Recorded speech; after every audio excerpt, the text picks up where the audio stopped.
আমি জানি না। আমি বলতে চাই প্রাথমিক শিক্ষা যে হারে বাজেট বৃদ্ধি করা হয়েছে তাতে প্রাথমিক স্কুলের যে অবস্থা, কোনো প্রাথমিক স্কুলে আমার জানা মতে আমার এলাকায় 50 জন, 60 জন, 30 জন, 100 জন, 80 জন এর উপরে কোনো প্রাইমারি স্কুলের ছাত্রছাত্রী নাই।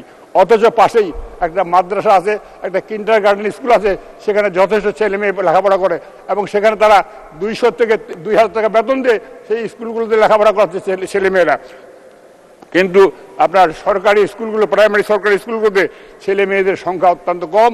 প্রত্যেকটি স্কুলে 5 জন 6 জন করে ভালো ভালো শিক্ষিকা দেওয়া আছে, কিন্তু ছাত্রছাত্রী সেখানে লেখাপড়ার কোনো আগ্রহ দেখতেছেন মানে স্পিকার। সেই জন্যই আজকে টিও এটিও যারা আছেন তারা হয়তো অফিস করেন, এগুলো মনিটরিং করার ব্যবস্থা করেন না।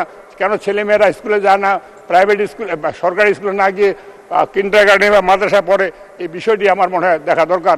নাহলে এই যে এত বড় সুন্দর সুন্দর বিল্ডিং, সুন্দর সুন্দর শিক্ষক, সব কিছু আছে, কিন্তু ছাত্রছাত্রী নাই, এই বিষয়টা আমার মনে হয় দেখা দরকার মাননীয় স্পিকার।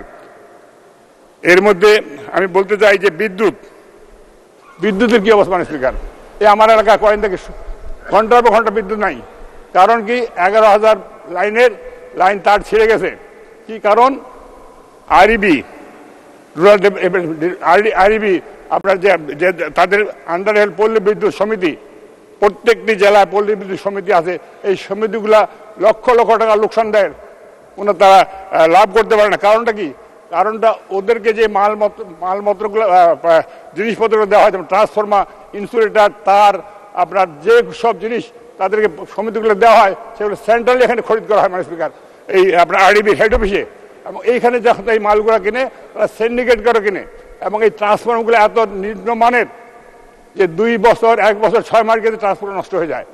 এবং এই ট্রান্সফরমার কোম্পানিকে এনার্জি প্যাক অথবা এই যারা এই পারচেজ করে তাদের এই সিন্ডিকেট, তাদের মামা ভাগিনা বা তাদের চাচা নানা কেউ না কেউ একটা কোম্পানি খুলে এই জিনিসগুলো সাপ্লাই দেন। এবং যে মিটারগুলো চায়না থেকে নিয়ে আসা হয়, এই আরডিবি ইম্পোর্ট করে, সেগুলো বাজারে 500 টাকা 600 টাকা, অথচ এই মিটারগুলো তারা 1200 টাকায় আরডিবিকে চাপিয়ে দেন। তেমনিভাবে ইনসুলেটর যেগুলো আসে সেগুলো এত নিম্নমানের, একটু ঝড় বৃষ্টি হলে এগুলো বাস হয়ে যায়, ছিঁড়ে যায়, ভেঙে যায়, যার জন্য লাইনটা বন্ধ হয়ে যায়। আমার এখানে কয়েকদিন ঝড়ে এখন ঘন্টার পর ঘন্টা লোডশেডিং মাননীয় স্পিকার।